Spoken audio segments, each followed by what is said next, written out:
Have Fernando back with the panel, so I'll ask you to save any questions for them. But thank you, and I think it's a really good example of where the funding actually comes from. So the different sources of tourism and government funding, but also a reminder that the insurance provides the funds for action. So the value and effectiveness of the insurance payout is only as good as the resources and the plan that you have in place to action, such as the reef brigades. So our next speaker is online with slides. So if I can ask the team just to set that up whilst I read out her bio. So Maria Jose Gonzalez is the Executive Director of the Mesoamerican Reef Fund, or the MAR Fund, and has been there since 2005.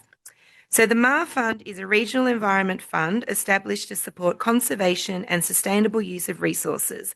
It's shared by Mexico, Belize, Guatemala, and Honduras. So Maria Jose is a wildlife biologist.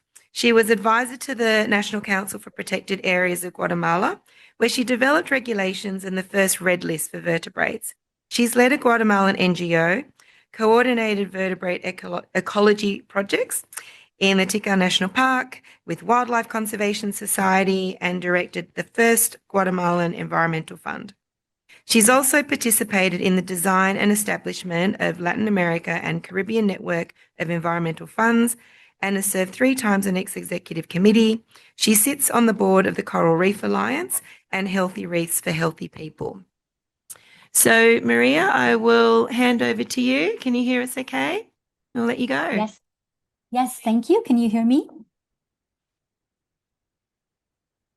Good morning, everybody, and thank you so much for the invitation to participate in this panel.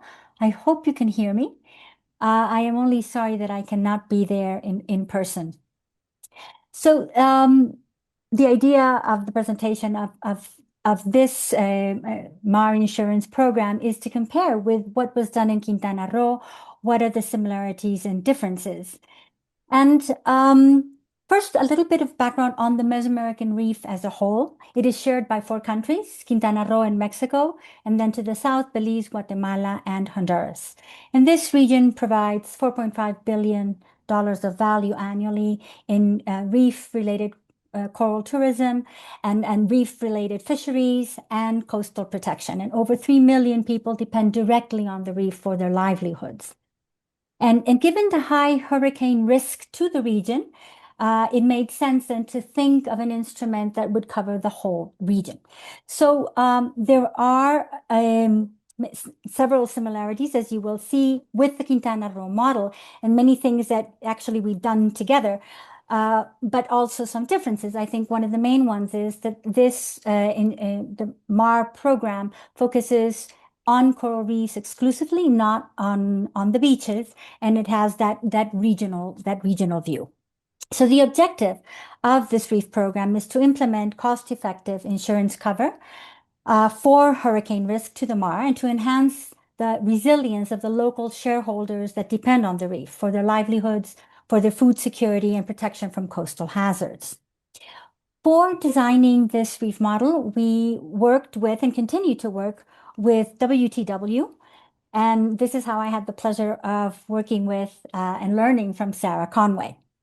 I want to mention, and Fernando also pointed this out, from day one, governments of the 4 countries were very much involved in the process, and they participated in all the activities that we carried out. They defined what the sites would be that would be covered by the insurance. And in this case, the sites were complete marine protected areas in all the countries. So the MAR insurance program has 3 main elements: the insurance policy, the emergency fund that Fernando has mentioned, and the response governance. So the insurance policy in this case is regional, and it is MAR fund. We are the policy holders.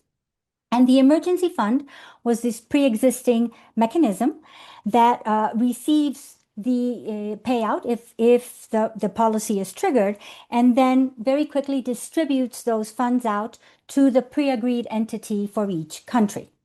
Now, the emergency fund can also cover a response if there is a damage but no payout, or if an area has damage and is not covered by the insurance. And one of the ways to solve the issue that Fernando was mentioning, of not being able to have a rapid response, is we have signed an agreement with the Quintana Roo government so that if there is a payout, the emergency fund can move ahead in providing the payout funding and then be reimbursed when the insurance comes in. It goes through the process of the trust fund in Quintana Roo. And then the response governance, and this is where we have the similarity with the TNC program, and it's because we learned from them, right? It was designed based on that. Each site develops a response plan that is defined or explained in this response protocol that, as Fernando mentioned, was just revised. The revised version was launched a couple of weeks ago with TNC. So the plan defines who will receive the payout, and in all cases, it is a non-governmental organization. So we know that they can quickly take those funds and begin that coordinated action to carry the response and go in the water for the emergency actions. We have also supported those response capacities. We have provided funding for training in the 4 countries for the brigades, which are called Reef Guardians in the region. This response capacity is led by government organizations in the 4 countries, and they chair the committees that are established. In the region, there are now 8 committees throughout the 4 countries. Some obviously have more than one, and 209 guardians have been trained and certified.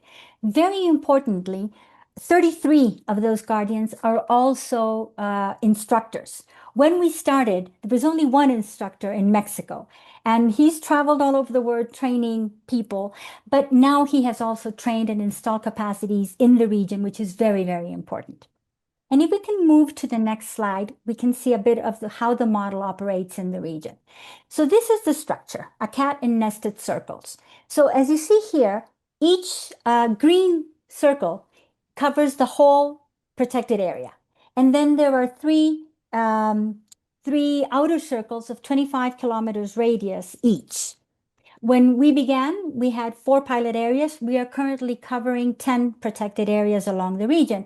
And because of the structure, you can see that basically the whole region is covered up to southern Quintana Roo. There is an overlap with the Quintana Roo insurance in southern part of the state.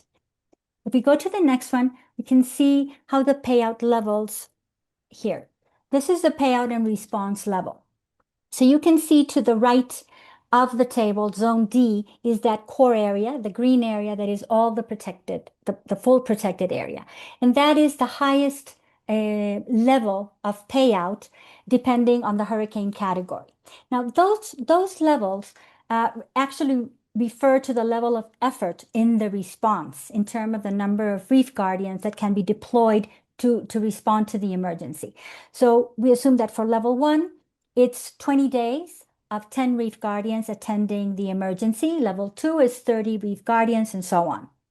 But then for each protected area that is covered, there are also specific characteristics that go into defining the payout level, depending on how far away it is from the coast or the specific cost for each area.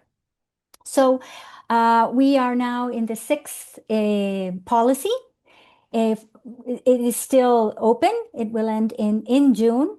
And it was triggered in 2022 with Hurricane Lisa that went straight across Ternef Atoll, a marine reserve in Belize.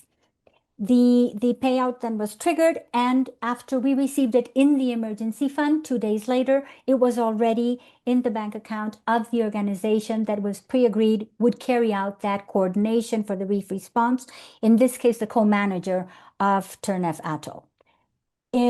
The model has been replicated in Colombia. It is already active for the archipelago of San Andrés, Providencia, and Catalina, and that is being led by Fondo Acción, also an environmental fund, and it is currently being adapted for the insular Caribbean, led by the Caribbean Biodiversity Fund. So this is a very quick overview of the differences and of course similarities where we learned from TNC and have applied it. And if there are any questions, I'll be happy to respond later on. Thank you. Wonderful. Thank you, Maria. So please stay online with us, and if I can ask the team to bring Benedict up on the screen as well. We'll now